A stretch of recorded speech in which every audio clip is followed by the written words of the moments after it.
ओम शांति। आज का क्लास है 21 जून 1968। मीठे मीठे रूहानी सिक्किम के बच्चे ये तो जानते हैं कि हम अपनी दैवी राजधानी स्थापन कर रहे हैं।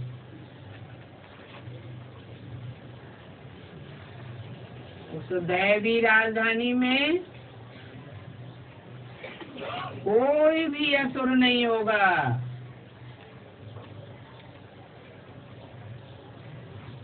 उस राजधानी में राजाएं भी होंगे तो प्रजा भी होगी, क्योंकि सभी बच्चे पुरुषार्थ तो करते हैं। राजयोग सीख करके राजा ही लेने का।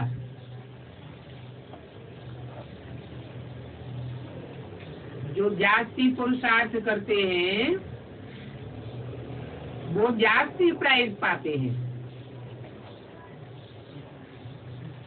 ये तो कॉमन कायदा है, कोई नई बात नहीं है।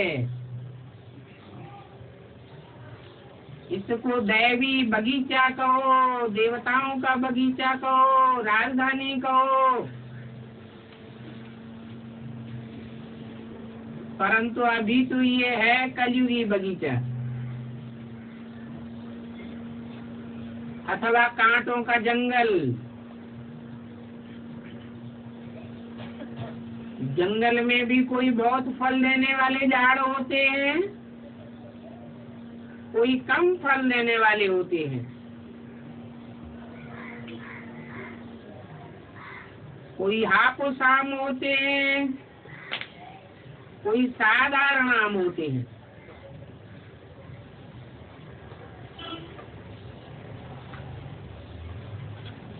कोई संतरे भी हैं।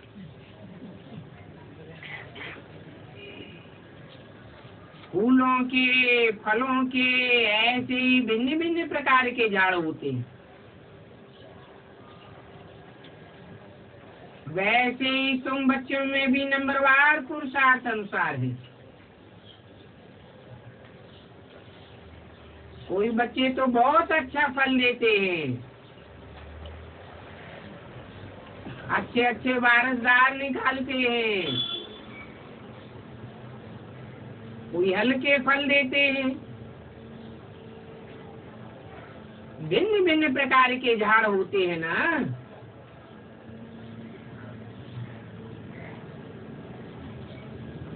ये भी बाबा का फल देने वाला बगीचा है।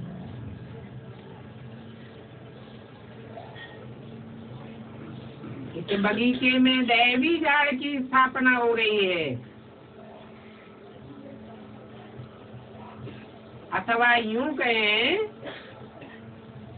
फूलों के बगीचे की स्थापना हो रही है। जैसे कल्प पहले मिसल हुई थी,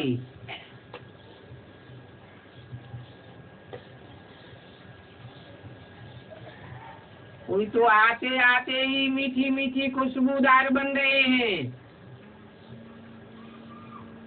कोई फिर नंबरवार पुरुषार्थ अनुसार है। यहाँ सभी प्रकार की वैरायटी है।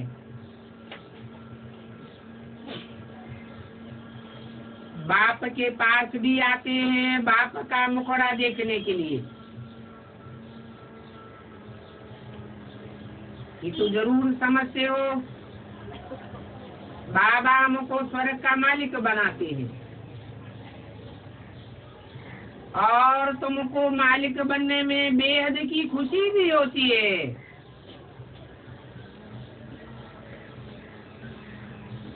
आज की दुनिया का हद का मालिक बना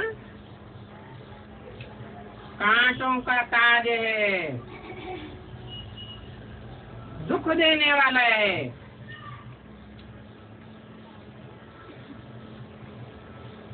ये भी बच्चे समझते हैं। ये खेल ही दुख और सुख का बना हुआ है। और खास भारतवासियों के लिए बना हुआ है।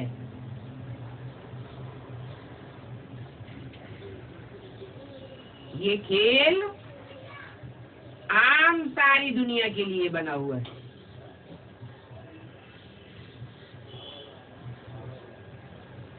विलायत वालों के लिए तो ख्याल भी नहीं किया जाता है। कहते हैं ना, पहले अपना घर तो संभालो।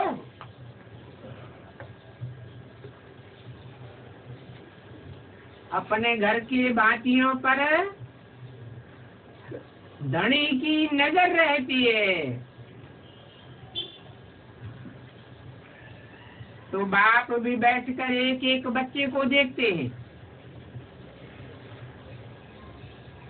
इन बच्चों में कौन कौन से गुण हैं और कौन कौन से अवगुण हैं।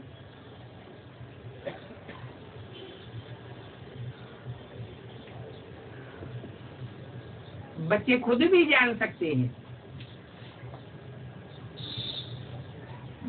बच्चों को बाबा कहे कि सभी अपनी अपनी खामियां आप ही लिख करके लाओ, तो बच्चे झट लिख सकते हैं।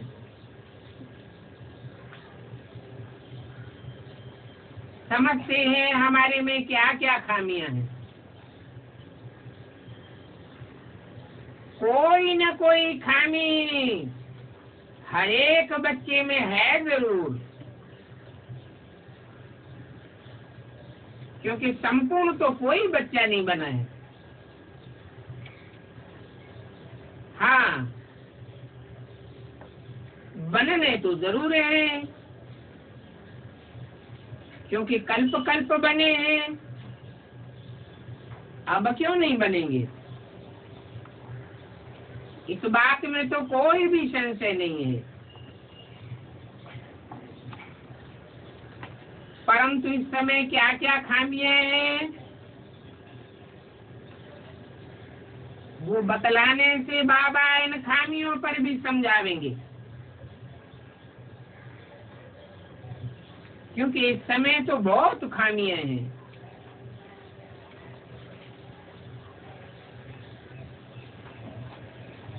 और मुख्य सभी खामियां होती है खास देह अभिमान के कारण। जिनमें देह अभिमान होता है वो बहुत तंग करते हैं, बहुत हैरान करते हैं, कितना धम चक्कर मचाते हैं। अपनी अवस्था को भी आगे नहीं बढ़ाते, औरों की भी अवस्था को आगे नहीं बढ़ने देते हैं। इसलिए बाप कहते हैं अभी पूरा पुरुषार्थ करना है।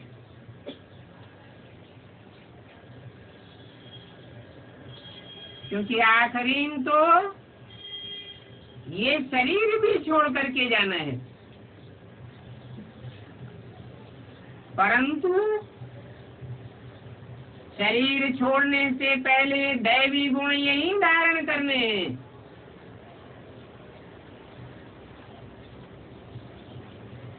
दैवी गुण धारण करने के बाद ये शरीर छूटे। कर्मातीत अवस्था में जाने का अर्थ भी बाबा समझाए रहे हैं।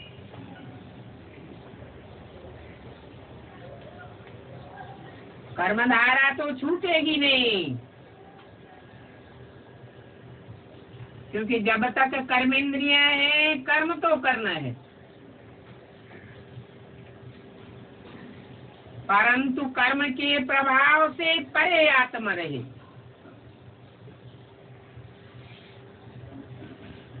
कर्म से अतीत हो जाए उसको कहेंगे कर्मातीत अवस्था।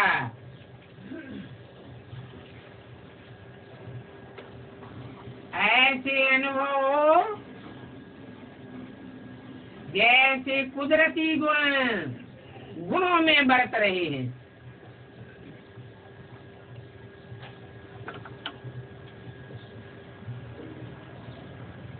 ऐसी अवस्था बनावेंगे तो कोई भी प्रकार का फला नहीं रह जाएगा।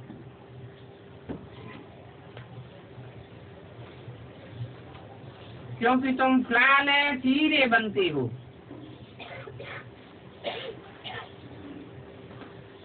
तो हमारे में क्या क्या कमियां हैं ये तो हर एक जानते हैं।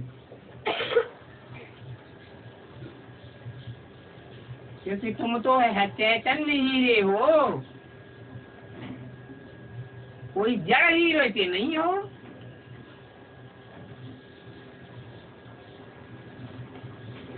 जो जड़ हीरे होते हैं वो तो अपने अंदर से खामियां खुद नहीं निकाल सकते। तुम तो चैतन्य हो, तुम तो हर प्रकार की खामी अपने अंदर से निकाल सकते हो। जानेंगे तो निकालेंगे कैसे नहीं।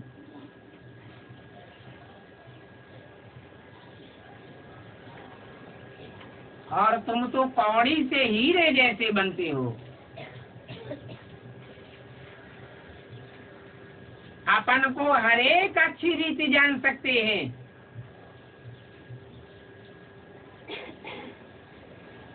सर्जन पूछते हैं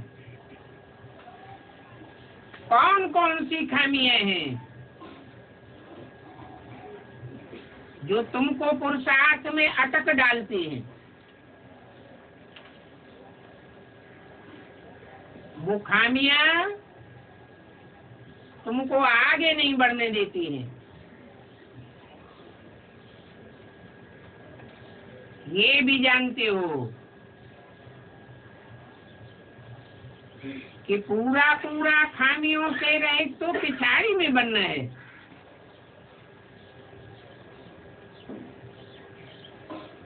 परंतु वो खामियां भी निकालनी तो है ना।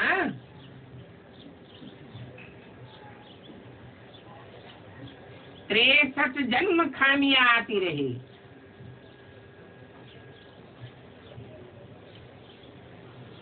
अभी बाप आया हुआ है सब प्रकार की खामियों को बाहर निकालने के लिए। अगर अभी भी खामी नहीं निकालते हैं तो कौड़ी की कीमत रह जाती है। ये बाबा भी बड़ा पक्का जवाहरी है। इन्होंने सारा जीवन इन आँखों से हीरे देखे हैं।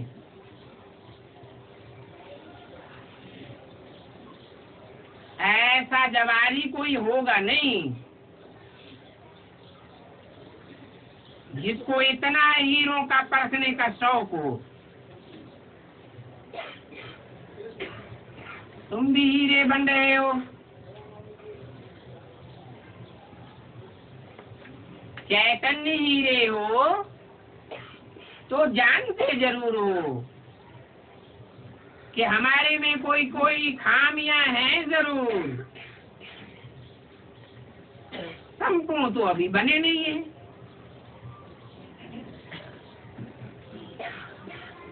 चैतन्य हीरा होने के कारण पुरुषार्थ करके अपनी खामियां निकाल सकते हो।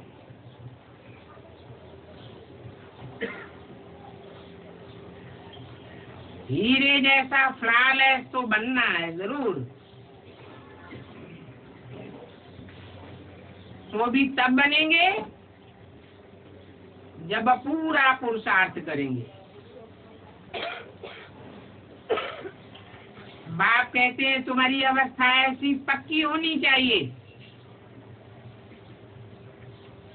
कि शरीर छोड़ने के समय कोई भी याद ना आवे। एक बाप दूसरा न कोई। ये क्लियर बात है। तो अभी से मित्र संबंधियों आदि सभी से रग तोड़नी है।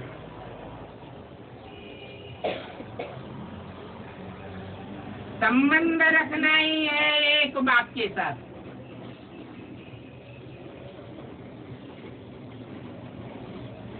क्योंकि अभी तुम हीरे जैसे बन रहे हो, फ्लॉलेस। ये बेहद के बाप की बेहद की जवाहरात की दुकान है, और इस दुकान में तुम सब एक एक जवाहरी बैठे हुए हो। इन बातों को कोई दूसरा नहीं जानता है। साधु सन्यासी आदि तो कुछ भी नहीं जानते। वो थोड़े ही जानते हैं। ऐसे थोड़े ही कहेंगे कि ये बाबा बैठा है। वो समझ तो तुम्हारे अंदर है, नंबरवार पुरुषार्थ अनुसार, और तो कोई कह नहीं सकता। ये हम सभी का बाप है। वो साधु सन्यासी तो कुछ भी नहीं जानते। तुम बच्चे जानते हो, तुम हर एक की दिल में है कि हम विश्व के मालिक बन रहे हैं, नंबरवार पुरुषार्थ अनुसार।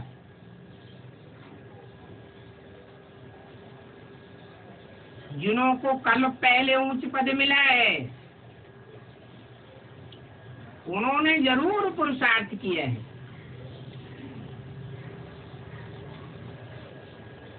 है तो तुम्हारे से ही। तो तुम बच्चों को अभी इतना पुरुषार्थ करना है, और कल पहले मिसल पुरुषार्थ करेंगे जरूर। 21 जून 1968 की वाणी का दूसरा पेज। इसलिए बाबा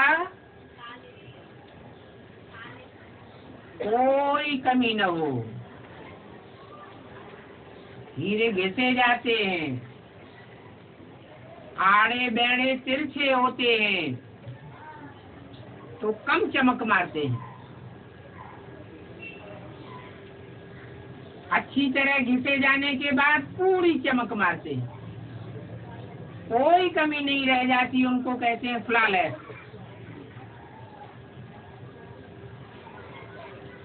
तो ऐसा फ्लॉलेस बनने का बच्चे पुरुषार्थ जरूर करेंगे। इसलिए बाबा एक एक बच्चे को देखते रहते हैं। जैसे फूलों को देखा जाता है, ये कैसा खुशबूदार फूल है,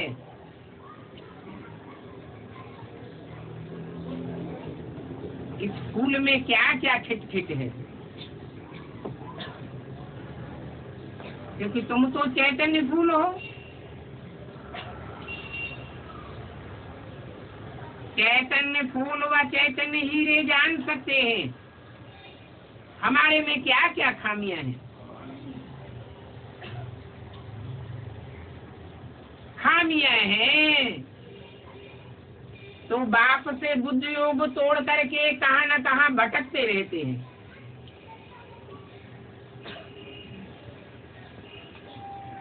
बाप फिर भी कहते हैं, बच्चे माँ में कम याद करो, अभी भटकने का टाइम नहीं है। 63 जन्म तुमने बहुत भटकाव किया।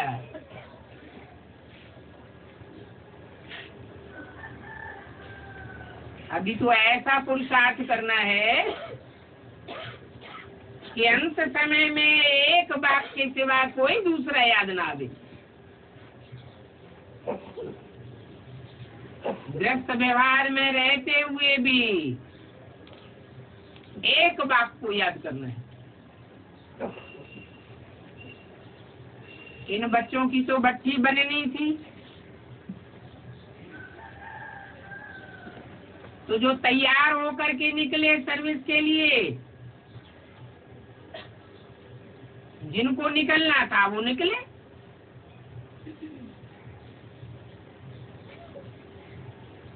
देखते भी हैं कि पुराने जो हैं वो अच्छी रीति सर्विस कर रहे हैं, और थोड़े थोड़े करके नए भी ऐड होते जा रहे हैं।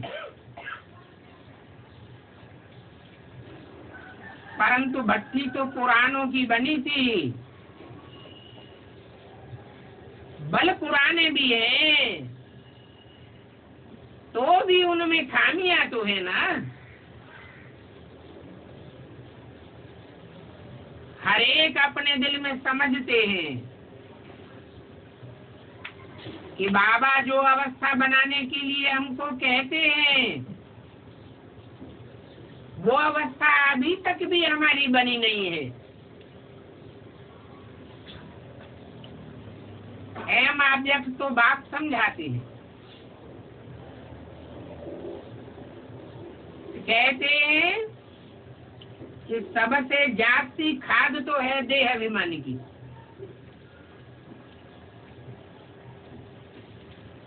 तभी तो घड़ी घड़ी देह की तरफ बुद्धि चली जाती है। अभी तो देह में होते हुए भी देही अभिमानी बनना है। इन आंखों से देखने की कोई भी चीज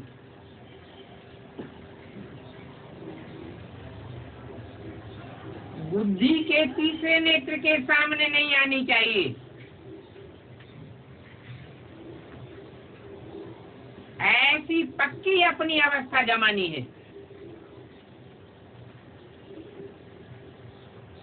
हमारी बुद्धि में सिवाय बाप के और शांति धाम सुख धाम के कोई भी वस्तु पिछाड़ी में याद ना आए।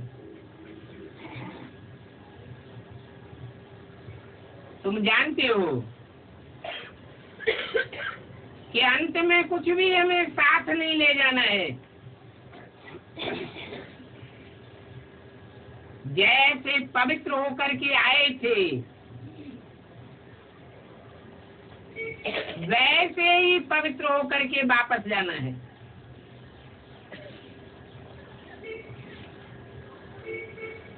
पहले पहले हम नए संबंध में आए थे,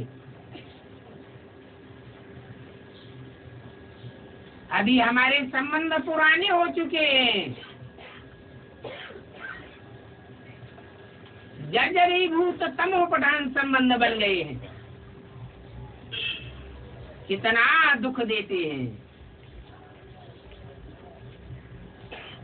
पहले पहले हम नए संबंध में आए थे, अभी पुराना संबंध है। तो ये पुराने संबंधी जरा भी याद ना आवे।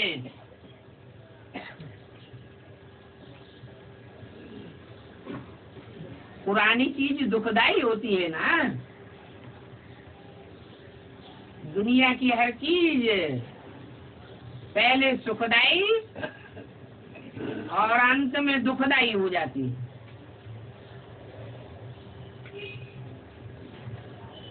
ये संबंधों का जाल बहुत दुखदाई हो गया है।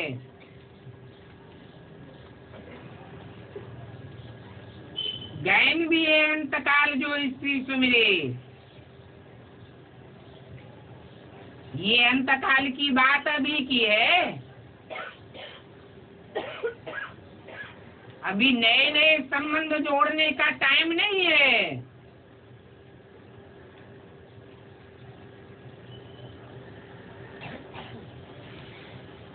अभी तो जो भी संबंध हैं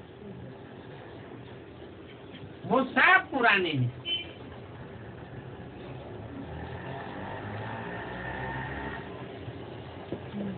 तो कलयुगी मनुष्यों ने जो संबंध बनाए हैं वो सब दुखदायी है। परंतु नए नए संबंध बनाने के समय अभी कोई सोचते थोड़े ही है कि हम क्या करने जा रहे हैं। मूल बात बाबा समझाते हैं कि एक बाप के सिवाय और कोई भी याद ना आए। एक बाप से ही सब प्रकार के संबंध जोड़ने हैं, क्योंकि तुम जानते हो एक बाप की याद से ही तुम्हारे सब पाप कट जाएंगे। तो और कोई भी याद नहीं आना चाहिए।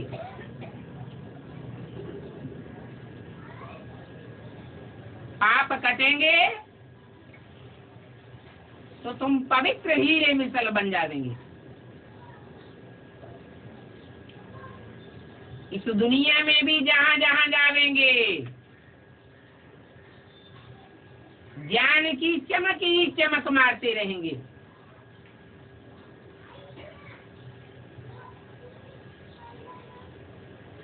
तुमको देखने से ही सबको खुश होते रहेंगे। पवित्र हीरा बन जाएंगे ना।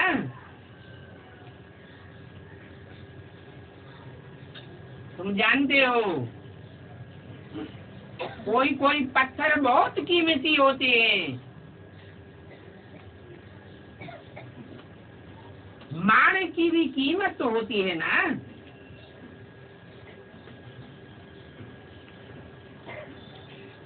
तो बाप अपन से भी बच्चों को ऊंच रखते हैं, परंतु अभी अपनी जांच रखनी होती है।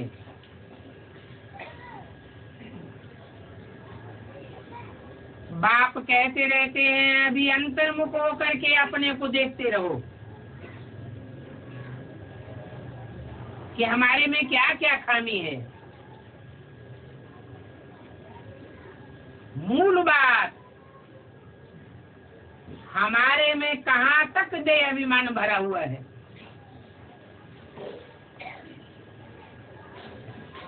अभी संपूर्ण बनने में टाइम तो पड़ा हुआ है।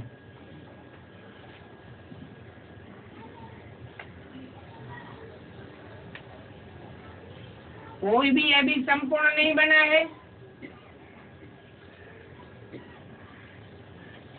फिर भी बाप पुरुषार्थ के लिए भिन्न भिन्न युक्तियां समझाते रहते हैं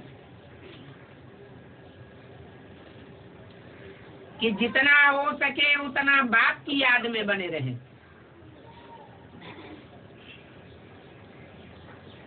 भले कितने भी दुनिया में कोई प्यारे अथवा प्यारियां हो,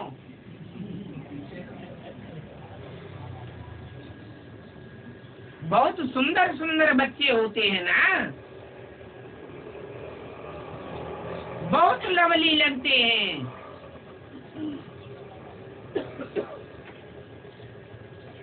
स्त्री पुरुष का आपस में बहुत लव हो जाता है तो कितनी याद आती है। परंतु अभी ऐसा पुरुषार्थ करना है कि कोई भी याद ना आवे।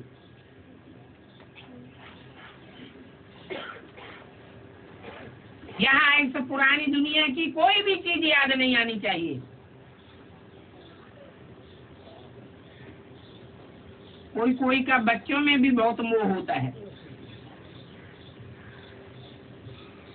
बाप कहते हैं सभी से मोह हटा कर एक बाप को ही याद करो।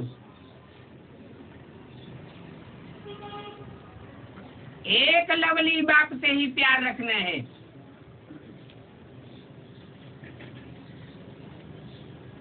उनसे सभी संबंधों का सुख मिल जाता है।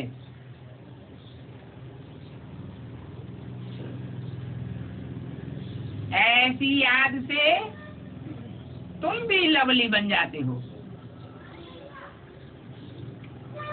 तुम्हारी आत्मा लवली बनती है ना। बाप भी कितना लवली प्योर है।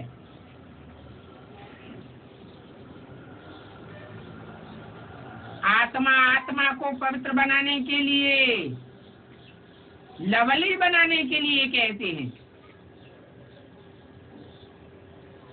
बच्चे, जितना मुझे याद करते रहेंगे तुम अथाह लवली बनेंगे।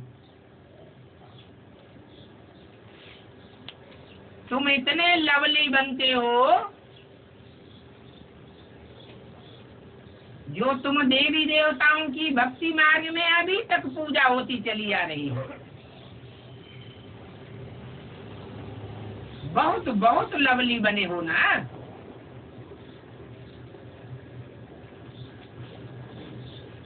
तुम आधा कल्प राज्य करते हो और आधा कल्प पूजे जाते हो।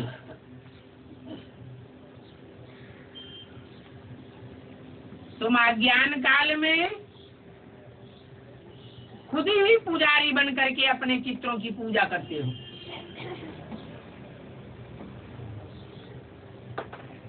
इतने तुम लवली बन जाते हो। अभी भी इस दुनिया में तुम सबसे ज्यादा लवली बनने वाले हो। तो तुम अपनी जांच रखो। बाप को अच्छी रीति याद करेंगे तो लवली बनेंगे। सिवाय एक लवली बाप के और कोई भी याद ना आए। बहुत बहुत लव से याद करना है।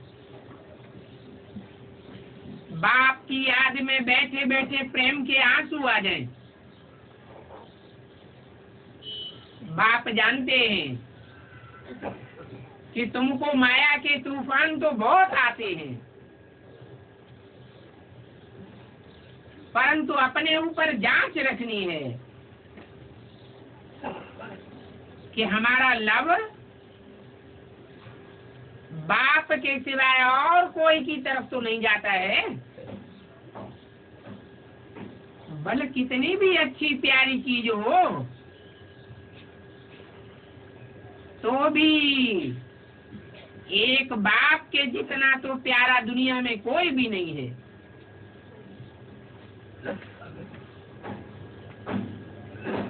तुम सभी एक मासूक के आशुक बनते हो। आशुक माशुक जो होते हैं एक बारी भी एक दूसरे को देख लिया बस सारा जीवन के लिए प्रतिज्ञा कर लेते हैं हम और कोई से शादी नहीं करेंगे।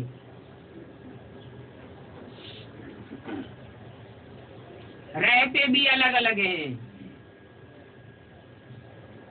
परंतु याद एक दूसरे की रहती है। अभी तुम बच्चे भी जानते हो कि हम एक बाप के आशुक हैं, एक मासूक के आशुक हैं। उस मासूक को तुमने भक्ति मार्ग में बहुत याद किया है।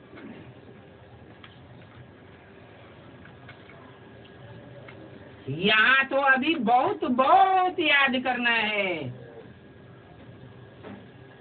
क्योंकि अभी तो वो सन्मुख पढ़ाते हैं। भक्ति मार्ग में तो सन्मुख था ही नहीं।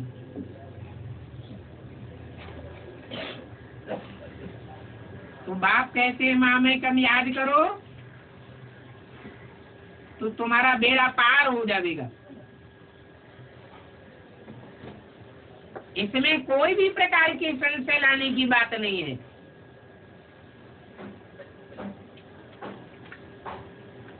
भगवान से मिलने के लिए सभी भक्ति करते हैं और ये भक्ति फिर भी जरूर होनी है। इस बात को तुम बच्चे समझते हो नंबर बार पुरुषार्थ अनुसार।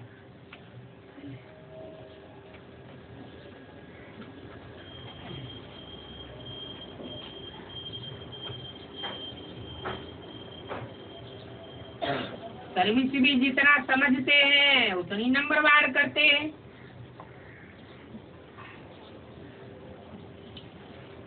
कोई कोई तो बहुत हड्डी सर्विस।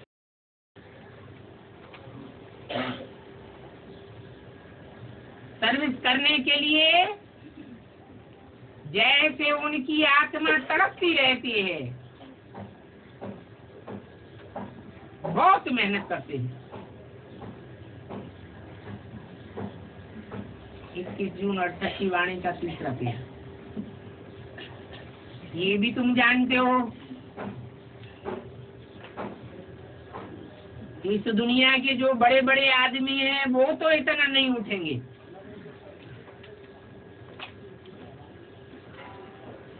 अगर ज्ञान में आवेंगे भी, राजयोग सीखेंगे भी, तो कम दर्जा पावेंगे। तुम जो मेहनत करते हो, तुम्हारी मेहनत तो व्यर्थ नहीं जाएगी। कोई समझ करके लायक होते हैं, फिर बाबा के सामने आते हैं। तुम भी समझ सकते हो ये लायक है या नालायक है।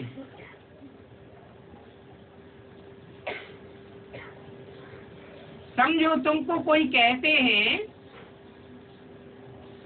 कि हम भी सुबह के क्लास में आना चाहते हैं, हम भी तो बाबा की मुरली सुनो।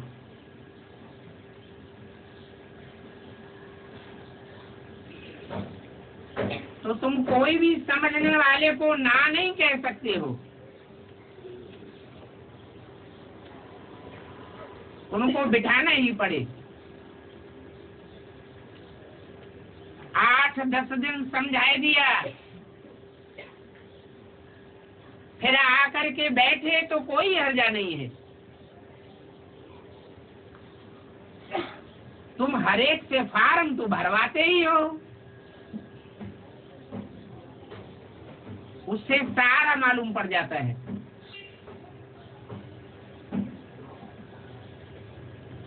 बाबा भी दिल में समझते तो हैं।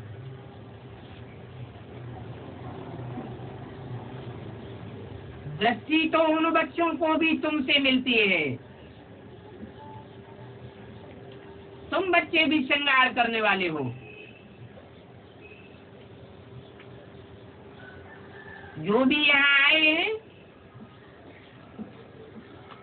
उन सभी बच्चों को तुमने श्रृंगार किया है।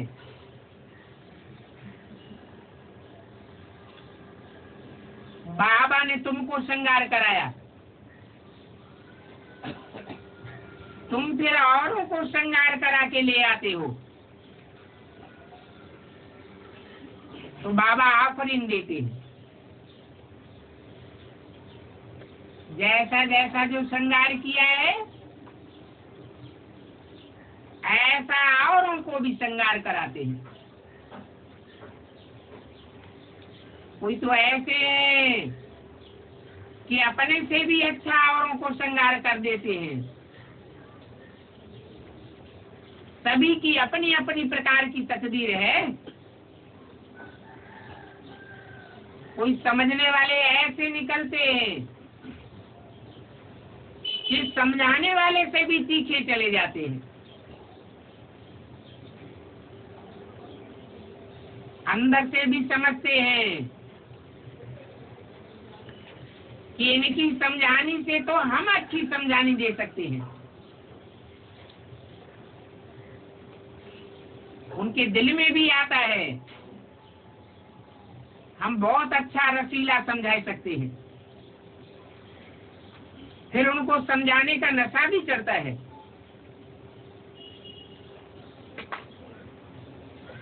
आखिरी वो छिपे नहीं रहेंगे, मैदान में आ जाएंगे।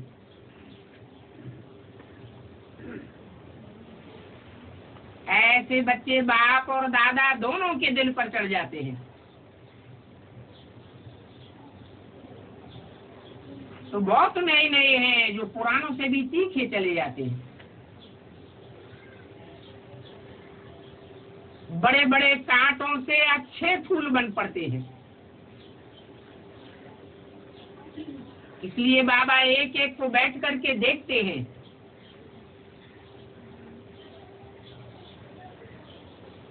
बाबा बागवान है ना, तो तुम छोटे बड़े मालियों को देखते रहते हैं। बाबा की दिल में होती है कि उठ करके जा करके पिछाड़ी में देखूं, क्योंकि पिछाड़ी में भी तो जा करके बैठते हैं ना। वास्तव में अच्छे अच्छे महारथियों को तो फ्रंट में बैठना चाहिए, नहीं तो फिर बाबा को ढूंढना पड़ता है कि ये फूल कहाँ गया। बच्चे भी समझते हैं बाबा को बहुत खुशबूदार फूल चाहिए,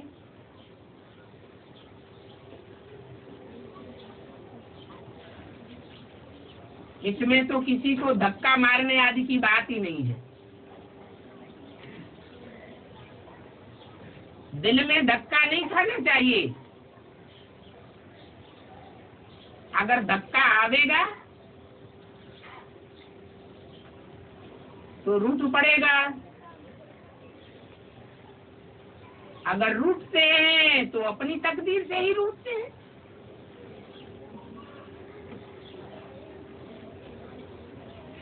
सामने वालों को देख करके अथाह खुशी होती है। ये बहुत अच्छा सर्विसेबल फूल है। कोई में थोड़ा डिफेक्ट होता है, कोई बहुत अच्छे साफ होते हैं, कोई देखने में आते हैं कि इनमें अंदर सारी जाली जमी पड़ी है, वो सारा किचरा निकालना पड़ता है। बाप जैसा सबको लवलीएस्ट बनना है। अभी कोई बना नहीं है। स्त्री का भी पति में लव रहता है, पति का इतना लव नहीं होता है जितना स्त्री का पति में लव रहता है। पति लोग तो फिर दूसरी तीसरी चौथी स्त्री भी कर लेते हैं, परंतु भारतीय स्त्री का तो एक पति ही बन गया तो बन गया बस। अगर चला जाता है तो सारा जीवन यह हुसैन करती रहती है। पुरुषों के लिए तो एक जूती गई तो दूसरी तीसरी जूती ले लेंगे। शरीर को जूती कहा जाता है। अभी तुम बच्चे समझते हो कि हम बाबा को याद करेंगे तो फर्स्ट क्लास बनेंगे। कोई बहुत फैशनेबल होते हैं तो 4-5 जूतियां भी रख लेते हैं, नहीं तो आत्मा के लिए एक ही जूती काफी है। पांव की भी एक जोड़ी जूती होनी चाहिए, परंतु यहाँ पुरानी दुनिया में तो ये फैशन पड़ गया है।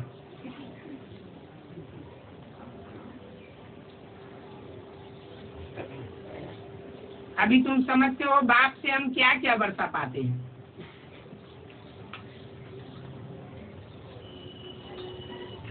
क्रिश्चियंस भी कहते हैं कि क्राइस्ट से 3000 वर्ष पहले भारत में पैराडाइज था। अभी फिर तुम बच्चे पैराडाइज के मालिक बन रहे हो। हेवन को कहा ही जाता है वंडर ऑफ द वर्ल्ड।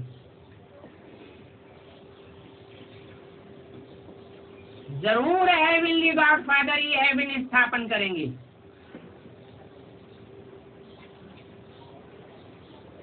अभी तुम प्रैक्टिकल में बैठे हो। हेवनली गॉड फादर की श्रीमत पर तुम अपने लिए ईश्वर की स्थापना कर रहे हो। यहाँ इस दुनिया में तो कितने महल आदि बनाते रहते हैं, परंतु ये महल माड़ियां आदि सभी खलास हो जाएंगे। ये अल्पकाल का पंप एंड शो है। तुम इन महल माड़ियों का क्या करेंगे? दिल में आना चाहिए कि हमारे पास तो इस दुनिया में यहाँ कुछ भी नहीं है।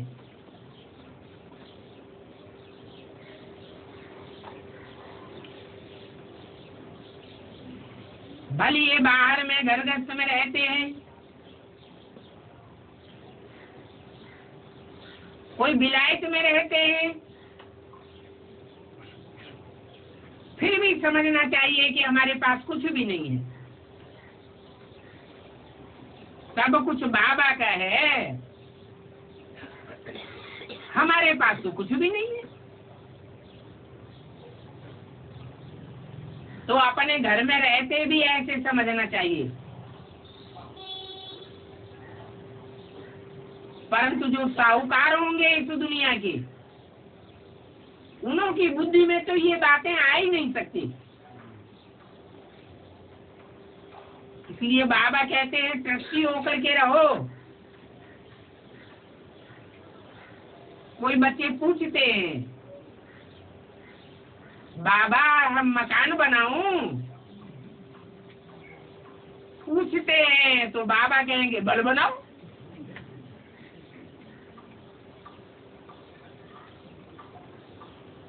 बनाओ और ट्रस्टी होकर के रहो।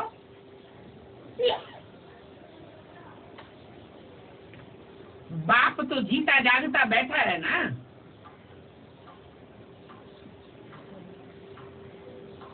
जब बाप जावेंगे तो सभी इकट्ठे होकर के चले जावेंगे अपने घर, और तुम भी अपनी राजधानी में चले जावेंगे।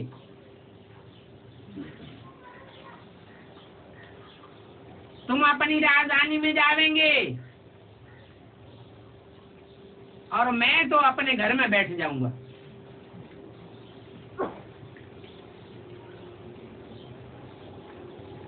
हमको तो कल्प कल्प आना ही है इस दुनिया में, जो पुरानी हो जाती है। पुरानी दुनिया में आकर के, पतितन में आकर के पुराने को पावन बनाता हूँ, और आता भी अपने समय पर हूँ। भक्ति मार्ग में तो तुम हमारे लिए कितने बड़े बड़े महल बनाते आए हो। वहां तुम्हारे पास कितना अथाह धन होता है। तुम जानते हो कि तुम्हारे लिए सुख की मार्जिन बहुत जाती है।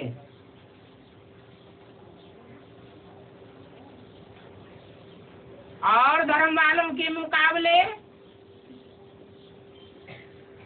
तुम्हारा दुख बहुत थोड़ा है।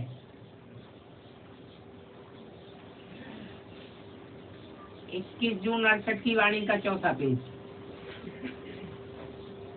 तो तुम बच्चों को तो ये बात है दिल में रख करके बहुत खुशी होनी चाहिए। अभी हमारे दुख के दिन पूरे हुए, ये हमारा अंतिम जन्म है। इस अंतिम जन्म में हम ब्राह्मण बने हैं।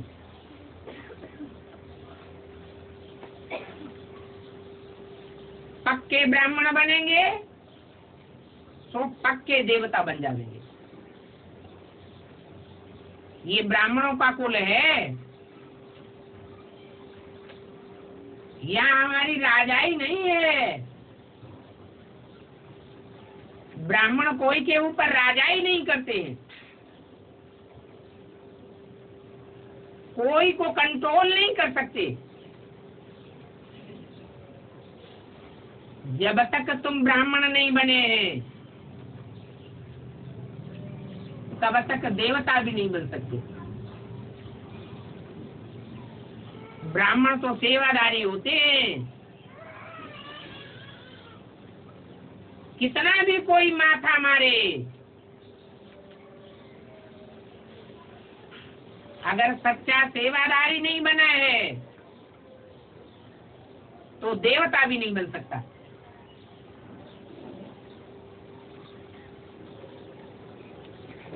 ब्राह्मण जरूर बनना पड़े।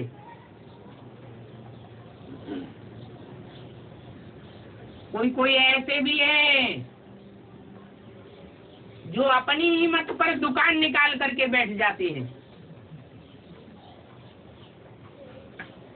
ऐसों का फिर बाबा के पास कुछ भी जमा नहीं होता।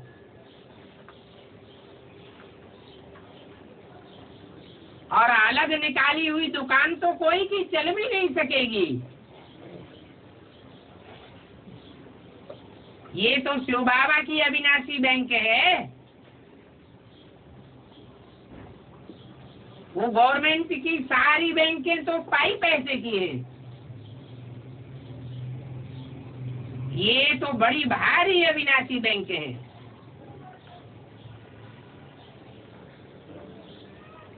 यहाँ का यहाँ भी वापस कर देते हैं और 21 जन्मों के लिए ब्याज में भी देते हैं। ये ब्रह्मा की बैंक नहीं है, शिव बाबा की बैंक है।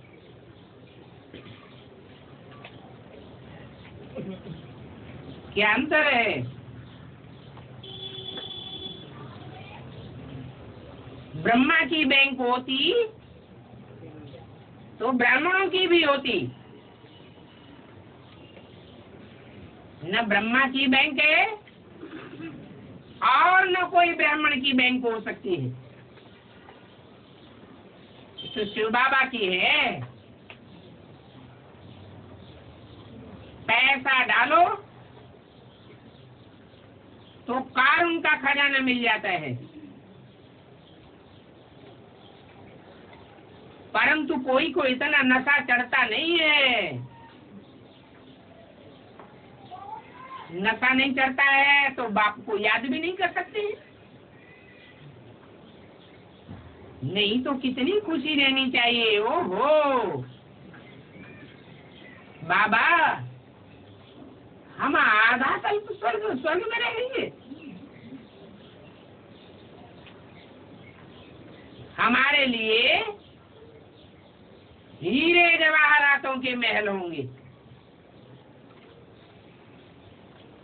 जड़ के या चैतन्य के है?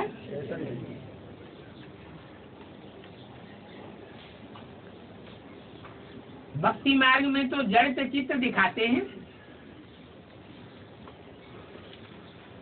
उन जड़ चित्रों की भी कितनी वैल्यू हो जाती है। वहां तो दीवारों आज में भी ये हीरे जवाहरात लगे रहेंगे।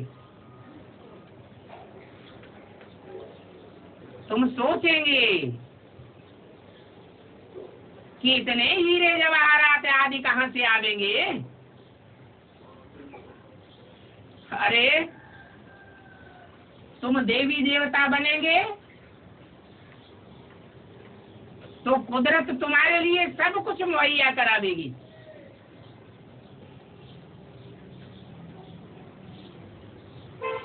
तो फिर बताओ, वहां ये कपड़े आदि पहनेंगे?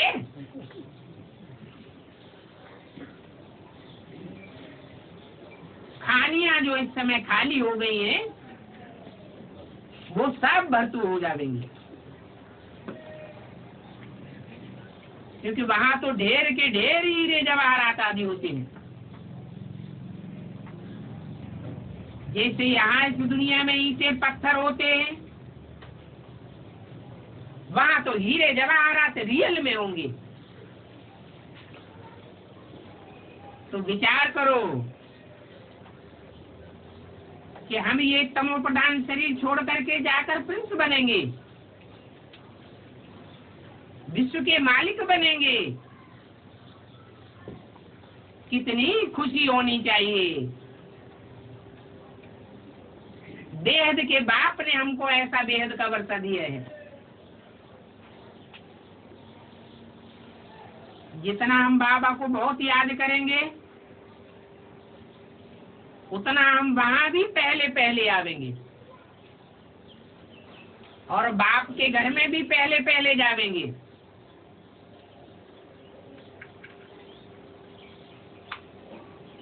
इस दुनिया में भी बड़े बड़े आदमियों के लिए फर्स्ट क्लास एयर कंडीशन होते हैं ना।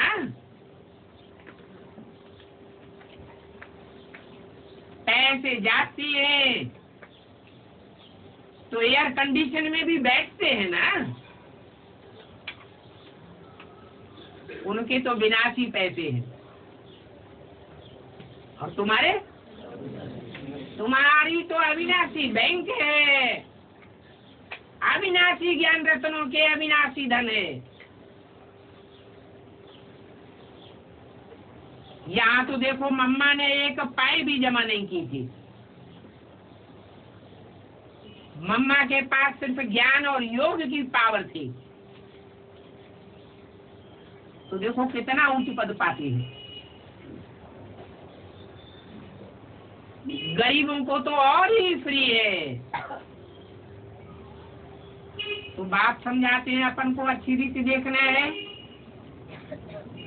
हमारे में कोई भी प्रकार की खामी तो नहीं है।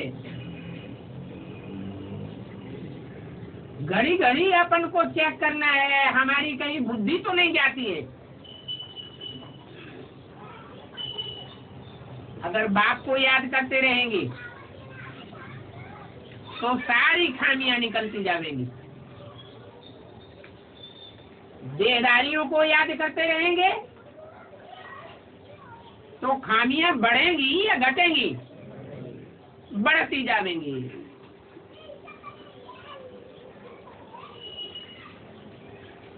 ऐसे मत समझो कि कल पहले भी ऐसे ही हुआ था। नहीं, झट खामियों को निकालना चाहिए। भले कोई की चमड़ी कितनी ही लवली क्यों न हो, चमड़ी पर फिदा नहीं होना है। ये चमड़ी चूहरी है, छीछी चमड़ियां हैं, इन पर क्या फिदा होना है। अगर फिताई होना है तो आत्मा जो पवित्र होती है,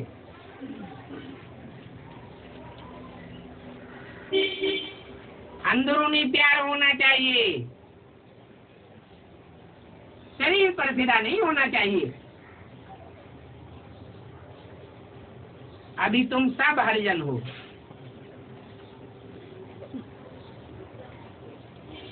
ये चमड़ी हरिजन है ना, इनको छोड़ना है। देह सहित देह के जो भी संबंध हैं पुराने, वो सब हरिजन है। बाकी तो हरि अर्थात दुख हरने वाला, उनके साथ बुद्धि का योग लगाना है।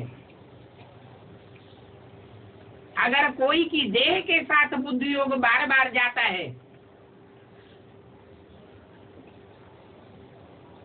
तो समझो कि हमारे साथ चूहरी लगी हुई है। बाप कहते हैं देह के सभी धर्मों को छोड़ अपन को आत्मा समझो। हमारी आत्मा अभी पवित्र हो रही है, ये शरीर तो अपवित्र होता जाता है।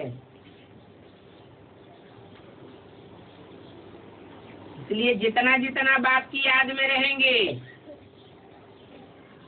आत्मा पावरफुल होती जाएगी और शरीर सड़ते जाएंगे। इन शरीरों को क्या याद करना है?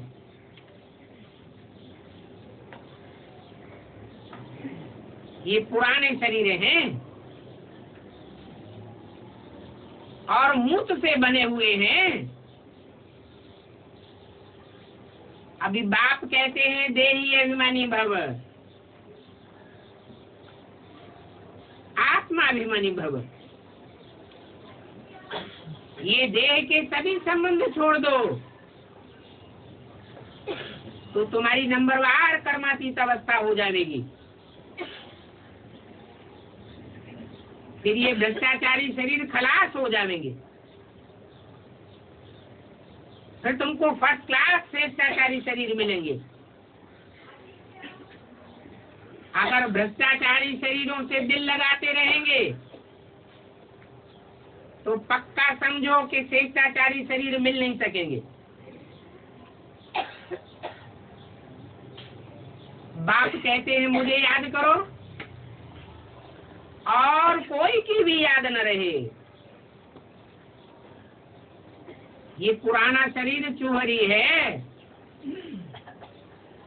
जिनकी आत्मा पवित्र नहीं बनती है तो चूहरी ही तो है। इस बात में बहुत मेहनत करनी है।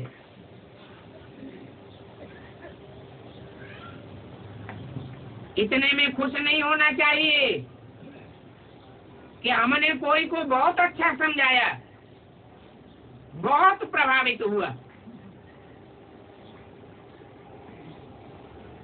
बाबा कहते हैं प्रभावित माना प्रजा, बनाना है बाप का वारसदार। और बनाया क्या? अपनी प्रजा बना लिया। खुद ही नहीं समझे तो दूसरों को क्या समझावेंगे? बल कोई आवेंगे, हाथ जोड़ेंगे तो देह को दुख करके हाथ जोड़ते हैं। बाप को थोड़े ही जानते हैं। इसलिए बाबा मिलते हैं तो भी अशरीरी होकर के बेहद में रहते हैं। बेहद में रहने से दुनिया भूल जाएगी। बाबा आत्मा को बैठ करके दृष्टि देते हैं।